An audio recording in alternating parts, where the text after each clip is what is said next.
Olha só, daqui a pouco a gente fala mais sobre a anistia, agora a gente segue falando sobre um outro assunto quente dessa semana, que é a PEC da blindagem, porque o ministro do STF, Dias Toffoli, deu 10 dias de prazo para a Câmara dos Deputados enviar informações sobre a PEC da blindagem, a tramitação da PEC da blindagem lá na Câmara. Quem tem detalhes sobre isso, sobre a decisão do ministro, é a Janaína Camelo, chegando ao vivo, diretamente de Brasília. A expectativa é se o ministro pode ou não pode barrar a tramitação da PEC. Explica pra gente. Janaína, boa tarde, bem-vinda.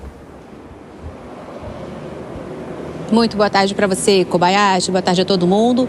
Pois é, exatamente isso, né? O ministro, antes de decidir ali se pode suspender a tramitação da PEC da blindagem, ele deu um prazo de 10 dias para a Câmara dos Deputados, exatamente para a mesa diretora ali da Câmara dos Deputados, prestar informações sobre como é que foi essa tramitação que acabou aprovando a PEC, né, na última terça-feira, porque é isso que muitos parlamentares ali questionam, o rito dessa tramitação, foi tudo aprovado muito rápido, em 2 turnos no mesmo dia, né, textos diferentes, texto que foi aprovado foi diferente do que foi enviado para o Senado, enfim. E o ministro Dias Toffoli, ele deu esse prazo em cima de 2 mandados de segurança que foram apresentados por parlamentares, tanto parlamentares de esquerda quanto parlamentares de direita, viu? Porque desde a última terça-feira, quando foi aprovada a PEC da blindagem na Câmara dos Deputados, o STF tem sido acionado por vários parlamentares. E aí esse caso acabou caindo nas mãos do ministro Dias Toffoli. Então ele deu essa decisão em cima de um mandado de segurança que foi protocolado pelo deputado federal Kim Kataguiri, do União Brasil, dizendo que o fato ali da PEC estabelecer, né, um dos critérios ali, uma das determinações da PEC é exigir ali que o STF peça autorização para a Câmara dos Deputados, para o Senado Federal, para abrir um processo contra o parlamentar. Ele disse que isso é inconstitucional. Outro mandado de segurança também que foi protocolado foi pelo líder do PT na Câmara dos Deputados, o deputado Lindbergh Farias. É um mandato que tem a assinatura de vários parlamentares, inclusive do PT e também do PSOL, dizendo que há vários vícios ali no rito de tramitação, né, acusa a mesa diretora da Câmara dos Deputados de ter atuado com graves irregularidades regimentais e constitucionais na aprovação ali da PEC da blindagem. Diz que a mesa praticou abuso de poder, desvio de finalidade para impor uma proposta que fragiliza a democracia. Então, esses parlamentares pediram a suspensão imediata da tramitação da PEC da blindagem. Mas isso tudo vai acontecer, uma decisão do ministro só vai acontecer depois desse prazo ali, que é um prazo regimental, né? Um prazo legal ali de 10 dias, pedindo esclarecimentos. Só relembrando que ontem o ministro Gilmar Mendes, né, decano da corte, disse, ele até deu uma diminuída ali, uma desqualificada num eventual potencial de aprovação da PEC da blindagem, dizendo que já tem ouvido de senadores que essa PEC não passa no Senado e que espera, assim, que se passar, o caso vai acabar sendo judicializado no STF. Kobayashi. Perfeito. Janaína Camelo, ao vivo diretamente de Brasília. Daqui a pouco você volta com outras informações. Por aqui, vou já comentar com os nossos analistas essa questão. Deixa eu chamar o Bruno Musa. Bruno Musa, como é que você vê agora esse prazo, a possibilidade do ministro Dias Toffoli suspender a tramitação, se encontrar ali algum tipo de irregularidade? Se na pauta anterior parece haver um grande acordo, imagina só se o STF põe o pé na PEC da blindagem de interesse do Centrão, hein? E aí?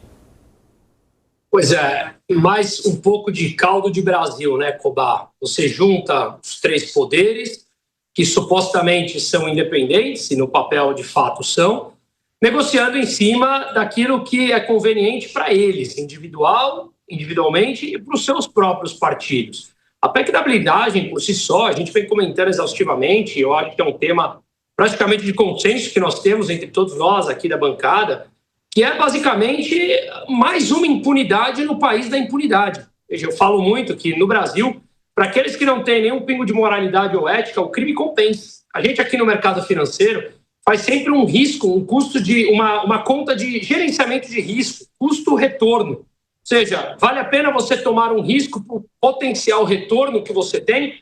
Claro que aqui eu estou falando sobre investimento na carteira dos nossos clientes, mas se você joga isso para o âmbito da política e para o âmbito criminoso na rua, o dia a dia do ladrão, qual é a chance dele sofrer uma punição verdadeira se ele faz algum tipo de crime? O que ele pode ganhar com ele versus o risco que ele tem? Talvez um ladrão de celular, um ladrão de carro, 2 horas depois está praticando o mesmo crime na rua porque a polícia cansou de prender, porque sabe que o judiciário vai lá e solta, ou na delegacia não tem muito o que fazer. Então, o meu ponto aqui é, quando a gente vai escalando para todas as instâncias, o Brasil vai se tornando cada vez mais impune. E o que eles querem aí, com essa PEC, é, com o nosso dinheiro, transformar mais ainda a impunidade no campo da burocracia. E a gente não pode sequer questionar. Veja, ontem nós entrevistamos aqui o Paulinho da Força, o Evandro fez uma baita pergunta para ele e ele apoiou, e deu o motivo pelo qual ele apoiou isso. E nós vemos partidos do Centrão, o PL, quase que apoiando integralmente essa decisão. Então me parece que é um grande acordão, mais uma vez, debaixo dos nossos olhos,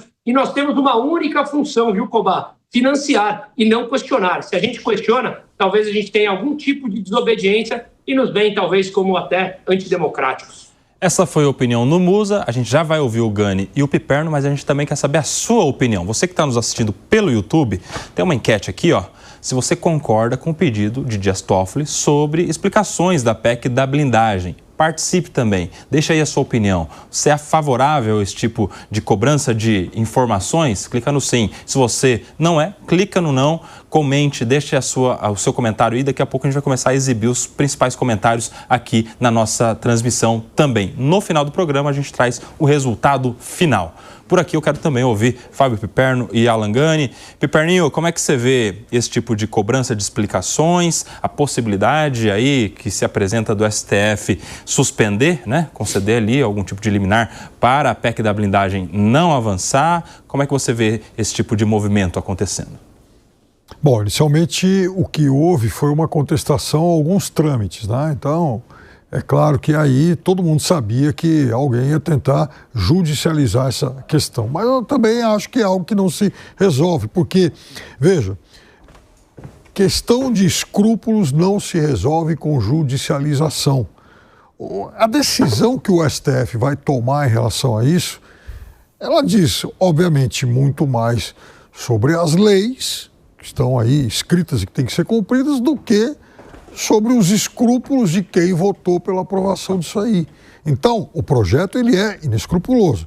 Imagina o seguinte, ontem houve uma denúncia, né, que se tornou aí tema de muitos portais, de muitas rodas políticas contra o presidente do União Brasil, Antônio Rueda. E aqui eu não estou fazendo nenhum juízo de valor se ele é culpado ou inocente, mas houve uma denúncia de que ele seria o dono oculto aí de aeronaves que pertenceriam a uma empresa vinculada ao PCC. Essa foi a denúncia. Ele, obviamente, negou, enfim.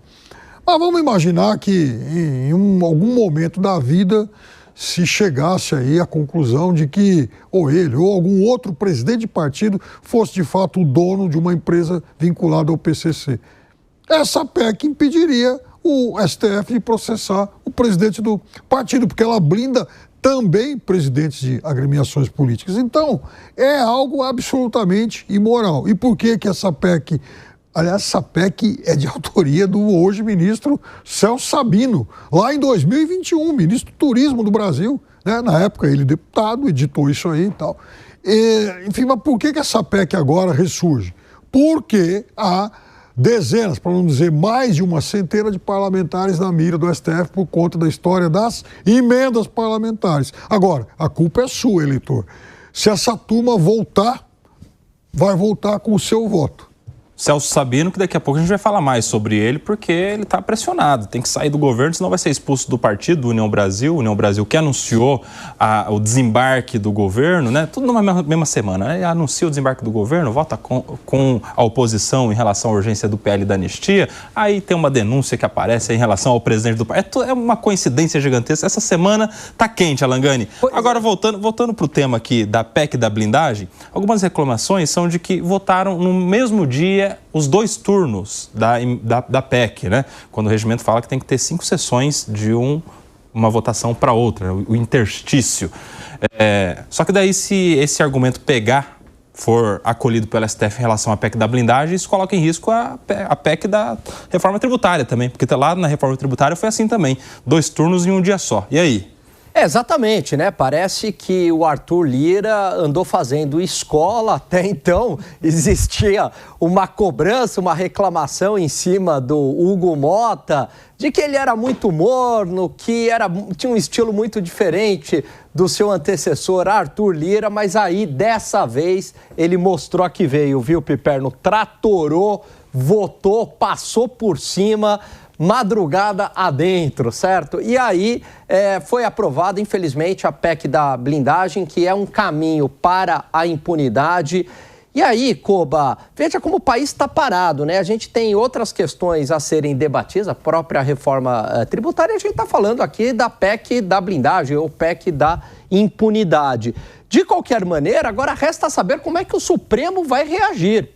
Porque foi acionado, agora está pedindo prazo, mas no final das contas vai ter aquele momento que o Supremo vai ter que dizer se a decisão é constitucional ou não é constitucional. Claro, partindo da premissa que a PEC da blindagem também avance no Senado. A gente não sabe como é que o Senado vai reagir e se vai comprar ou não essa ideia. Mas, no final das contas, o Supremo vai ter a palavra final. Agora, em relação se é ou não constitucional, tem um agravante. Que lá atrás, de 1988 a 2001, vigorou essa PEC da blindagem, né? Então, do ponto de vista técnico, como é que o Supremo vai argumentar que agora não é mais constitucional se no passado foi constitucional? De qualquer maneira, dessa vez a opinião pública me parece que está do lado... estaria do lado do Supremo, caso o Supremo dissesse que é inconstitucional.